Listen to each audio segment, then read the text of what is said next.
Qui a piqué mon fromage?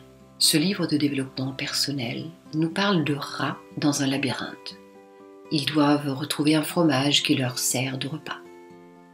Jour après jour, ils apprennent le chemin le plus court pour le trouver et ils y arrivent de plus en plus vite avec une efficacité déconcertante. Or, un jour, leur fromage n'est plus à l'endroit habituel.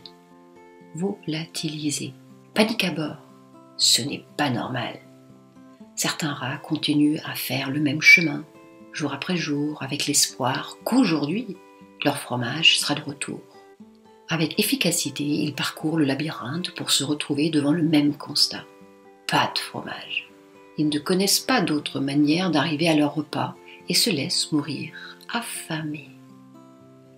D'autres rats comprennent au bout de quelques retours à l'endroit habituel qu'il n'y a plus rien à manger ici et commencent à chercher ailleurs, à explorer le labyrinthe qu'ils avaient, somme toute, réduit au chemin exact entre l'entrée et le point de nourriture.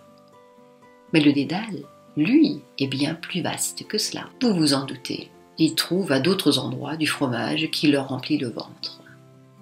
Notre fromage, à nous, a clairement bougé depuis l'année dernière.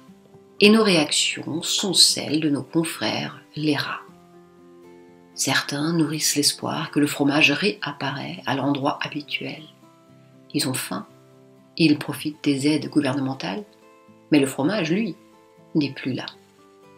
D'autres ont commencé, plus ou moins rapidement, à explorer d'autres chemins, inexplorés jusqu'alors, de trouver d'autres sources de nourriture différentes, inattendues, à des endroits auparavant inconnus.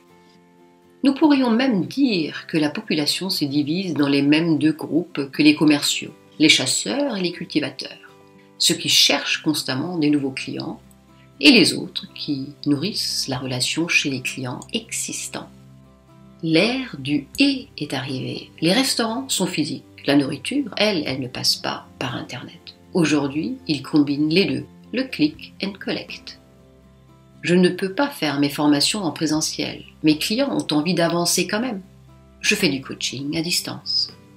Ce n'est donc pas le labyrinthe qui est en cause, mais ce que nous en faisons. Je rentre dans le même dédale et je prends un chemin différent. Envie de faire du « et » ?